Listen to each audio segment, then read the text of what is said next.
놀랍게도 오늘 저와 여러분을 부르신 분은 천재 모든 것을 마음대로 불러주시는 분입니다. 세금이나 걷어서 일평생 그렇게 먹고 살 수밖에 없는 마태를 부르시고 무슨 근거로 이 땅에 오셨는지 그를 통해서 소개하시게 합니다. 신약 27권의 첫 시작이 마태복음 1장 1절을 보면 아브라함과 다윗의 자손 예수 그리스도의 세계라. 이것이 신약 27권을 시작하신 하나님의 의도입니다. 이를 통해서 인류에게 왜 예수가 이 땅에 오실 수밖에 없는지 또 무엇을 하셨는지 이 시작점을 찍게 하십니다. 지금도 저와 여러분 앞에 생명과 사망과 복과 저주를 앞에 두셨습니다. 이를 통해서 저와 여러분의 자녀가 이 생명이신 이 손길로 그대로 살아가기를 원하십니다. 그런데 우린 지금도 우리가 살아온 이 방식이 너무 익숙하다 보니까 고집 아닌 고집 피울 때가 너무 많습니다. 살 줄도 모르는 이 안타까움이 지금 그대로 우리에게 아킬레스건이 돼서 굉장히 고통스럽고 어려울 것입니다. 이러다가 어쩌면 쓰러질지도 모르겠는데 사실 이것은 우리의 선택이기 때문에 당연한 일이기도 합니다. 하지만 저와 여러분을 지켜보시는 이분은 지금도 천지를 불러서라도 우리에게 증거를 삼으시는 살아계신 아버지 하나님이십니다. 이는 오직 한 가지 한 생명을 위해서 하늘과 땅의 이 모든 것, 즉 땅은 내 발등상이라고 하셨습니다. 하늘은 내 보좌라고 하신 이분은 지금도 우리 인생들은 관심도 별로 없을 수도 있겠는데 동편의 해를 떠오르게 하셨습니다. 이것은 오직 저와 여러분만을 위하여서 일하시는 생명의 보살핌이시죠. 근데 우린 철이 없어서 꼭 철부지와 같이 아버지 되시는 하늘에 계신 그 아버지 앞에 제대로 응답을 하지 못합니다.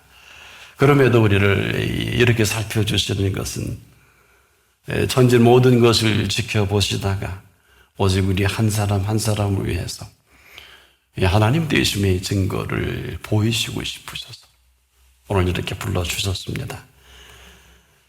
동편에 해가 떠오른다. 이것만이 모든 피조 세계를 구체적으로 살피시는 시작입니다. 또 저와 여러분답게 살아가게 하시기 위한 이 알맞은 기후를 지금도 만드시고 살피시는 손길입니다. 특별히 여러분 먹거리가 얼마나 중요합니까? 우리가 아무리 영농 방법이 탁월해도 비와 눈이 내리지 않는다. 아무 소용이 없습니다. 저나 여러분이 늘 먹는 아주 프레시한 샐러드 어림도 없습니다. 모든 채소와 먹거리들은 아마 고기가스일 겁니다. 여러분 이런 심각함으로 우린 전혀 느끼지도 못할 때가 얼마나 많아요. 때문에 비와 눈이 내리지 않는 게 아니라 이 모든 피조 세계를 친히 운영 관리하시는 분이십니다. 바로 그 비와 눈인데 여러분 하늘에서 강이 있다면 믿으시겠습니까? 우리 눈에는 보이지 않지만 지금 미시시피 강물보다도 15배나 되는 물이 지구 상공에 떠돌고 있다고 합니다. 한마디로 하늘 위로 흘러다니는 이 강의 정체를 일명 대기천이라고 하는 수중기층입니다.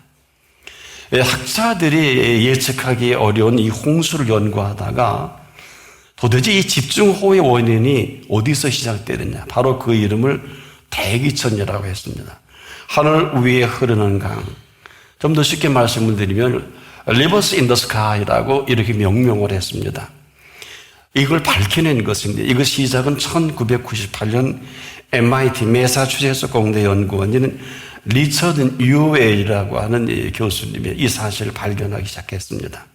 그는 이 강이 보통 적도 근처 열대 해양 지역에서 시작해서 북쪽 대륙 지역에 엄청난 양의 수증기를 공급해 준다고 발표한 일이 있습니다. 스크립스 해양연구소 소장인 마티 랄프 박사는 이때 하늘 위의 강이라는 이러한 이야기를 하면서 평균적으로 그 길이를 재보니까 1600km예요. 폭은 400km입니다. 이 상상하기 어려운 정도의 엄청난 수증기의 양이 모여서 흐르는 강같이 흐르는 이 증상을 발견하게 된 것입니다. 이것이 급기야 2021년입니다.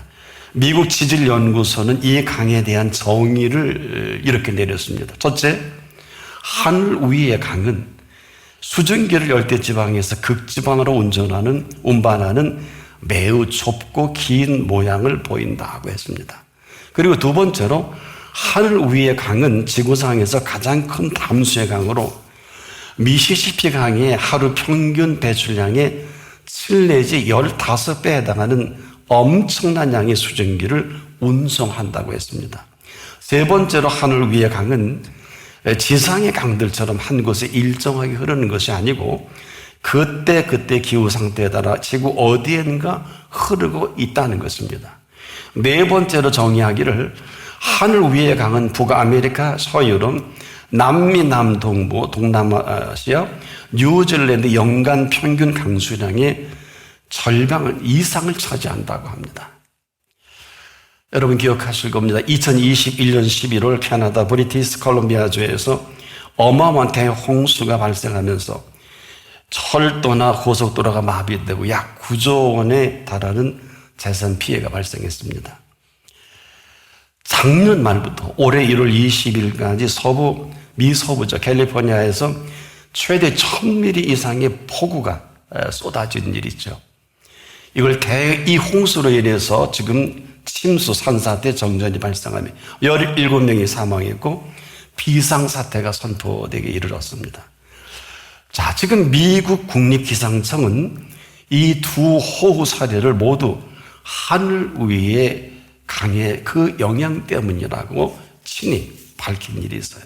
우리나라에도 2020년입니다. 여름 중부지방에 54일간 장마가 이어지면서 극심한 홍수 피해가 발생한 일이 있죠. 당시 공주대 장은철 교수는 수증기가 하늘 위의 강을 통해서 이동해 와서 한반도에 영향을 미쳤다고 한 일이 있습니다.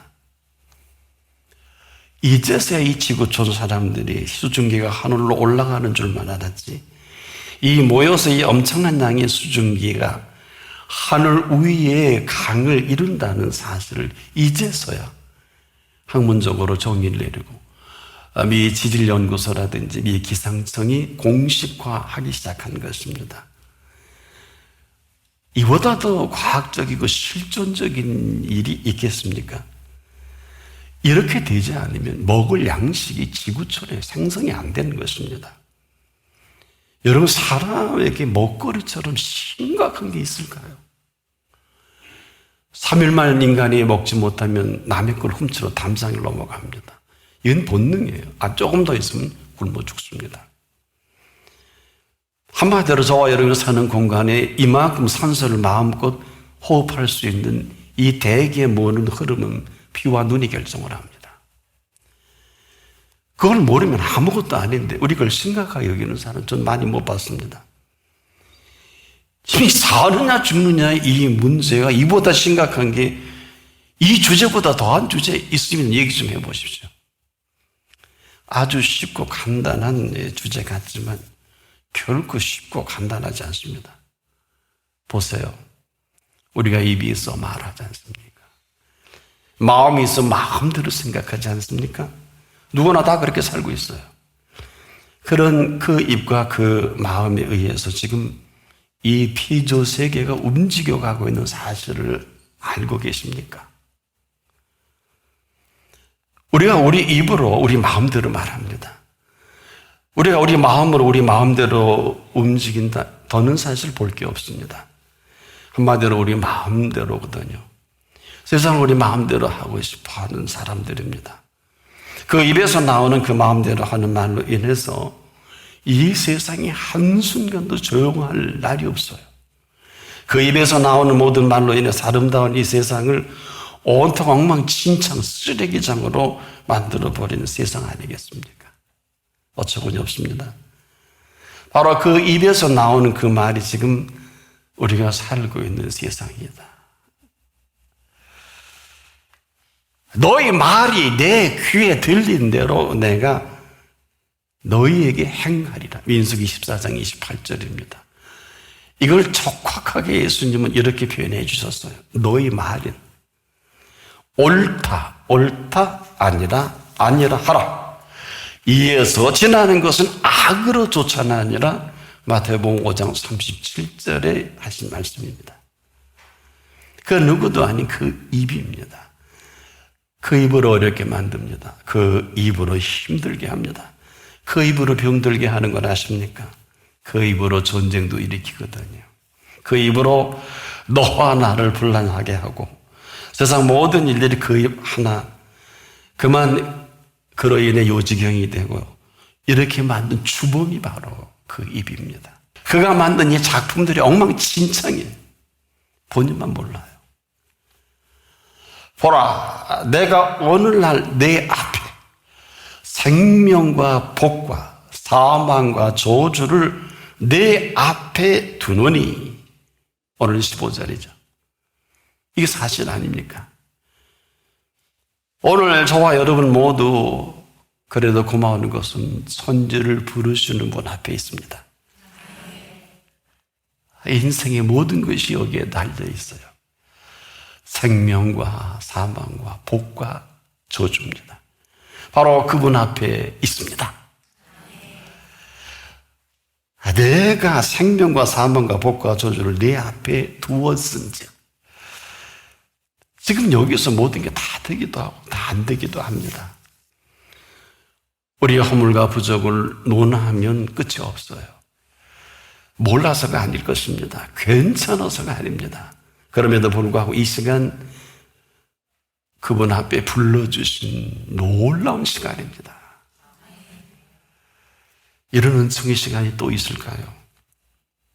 천지를 불러서라도 오직 우리 한 사람 한 사람만을 향해서 그 모든 일을 행하시고 싶어서 불러주신 자리입니다. 자기 아들까지 아끼지 아니하신 자리입니다. 이런 거예요.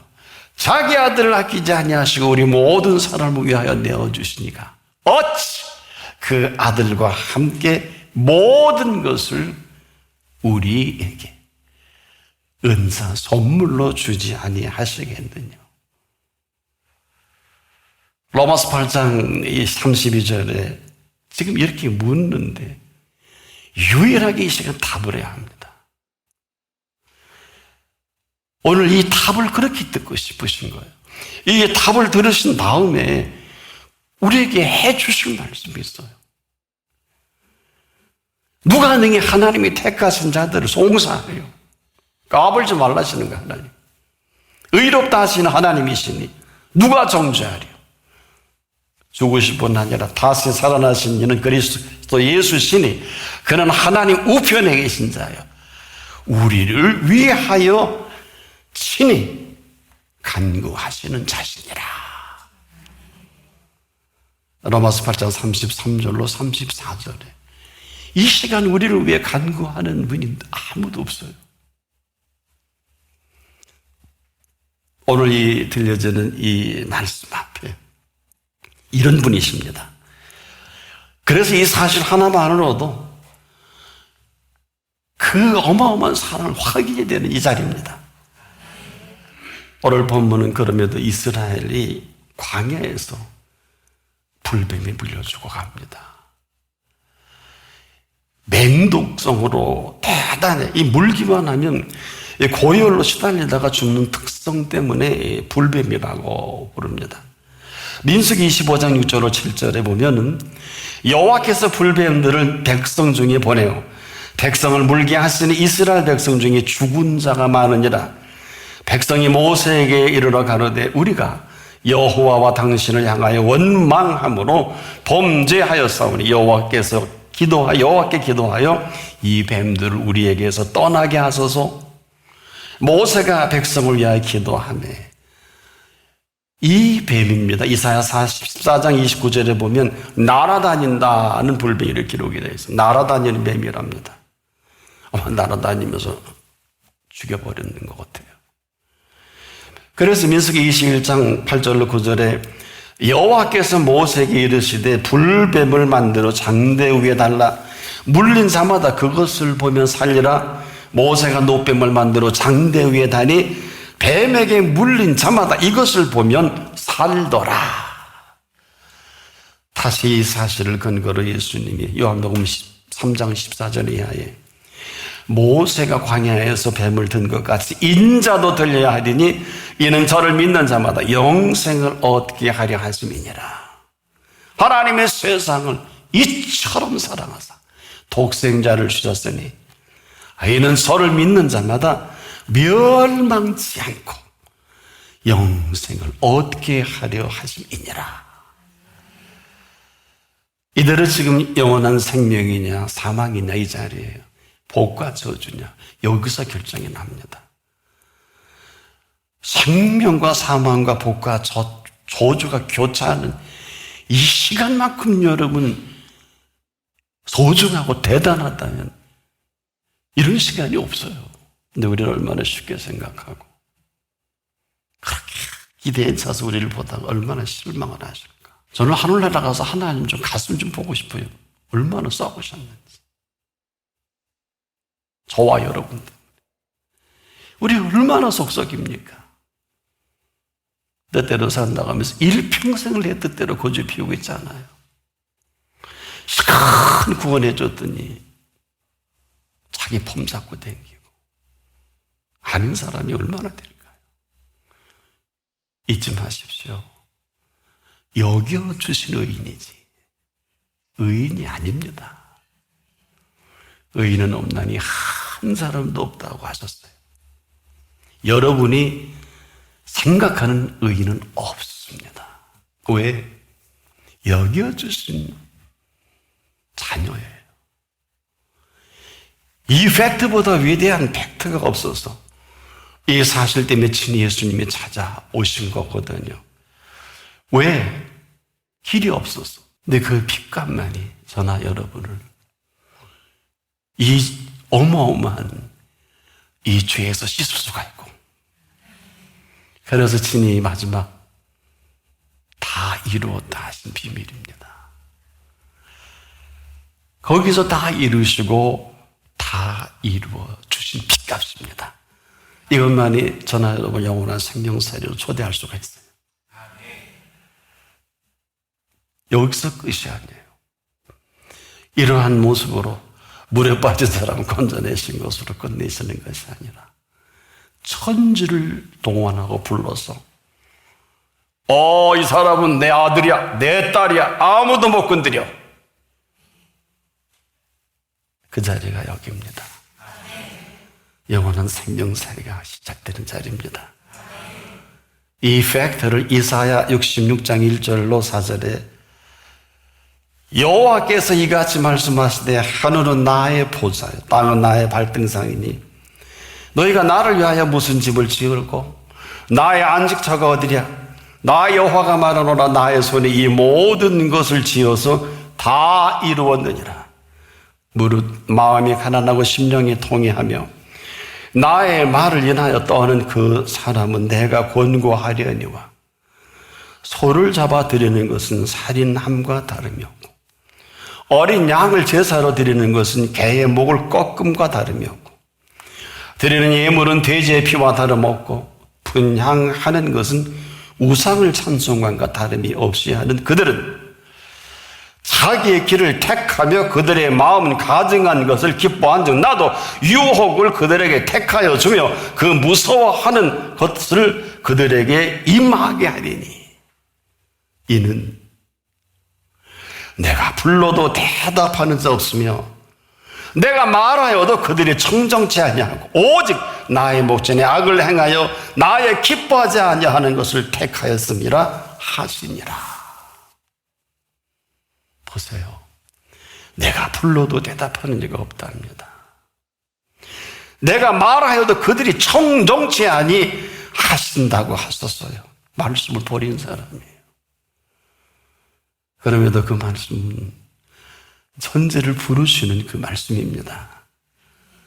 오직 이 생명이 생명되게 하시기 위한 플러스 알파의 천재를 불러서라도 우리 한 사람 한 사람을 이 생명이 영원한 생명살이가 될 수 있도록 영생을 얻게 하려는 것이니라 하신 친히 선언하신 이 완성을 영혼육이 그 안에 완전한 천국을 이루어갈 수 있도록 우주보다 더 정교하게 지으신 인생입니다. 아세요? 그래서 한 생명하고 온천하고도 안 바꾸신다 그러신 거예요. 오늘도 천재를 부르시는 분 앞에 있는 걸 잊지 않기를 바랍니다. 너와 내 자손이 살기 위해 첫째로 잊지 마십시오. 내 생명을 택하고 먼저 생명을 택하고 오직 우리의 생명인 예수 그리스도이십니다. 생명이 말씀이십니다. 말씀의 생명이신 두 번째로 잊지 마십시오. 내 하나님 여호와를 사랑하고 당연합니다. 우리가 사랑해야 하는 게 아니라 우리를 이처럼 사랑해 주신 사랑의 답을 하라는 것입니다. 반드시 그 답을 하십시오. 할 게 없는 사람은 믿지 않는 사람일 것입니다. 아낌없이 그 아들까지라도 사랑해 주신 이 사랑의 응답을 하라는 것입니다. 왜? 그 응답하는 동선만이 영원한 생명살이기 때문에 그런 것이거든요. 세 번째로 그 말씀에 순종하며 네 번째로 그에게 부종하며 하신 그 말씀의 순종은 반드시 언제 어디서나 어느 때든지 부종할 수 있을 때만이 가능합니다. 이 부종이라는 단어는 가까이 붙어서 다닌다 하는 얘기입니다. 순종과 부종이 달라요. 우리 순종한다 그러면 절대 가까이 하지 않죠. 이건 아무것도 아니에요. 지금 그렇게 살고 있죠. 그게 힘드실 거예요. 하나님의 가까이 하기 너무 멀리 있지 않을까. 그래서 힘든 것입니다.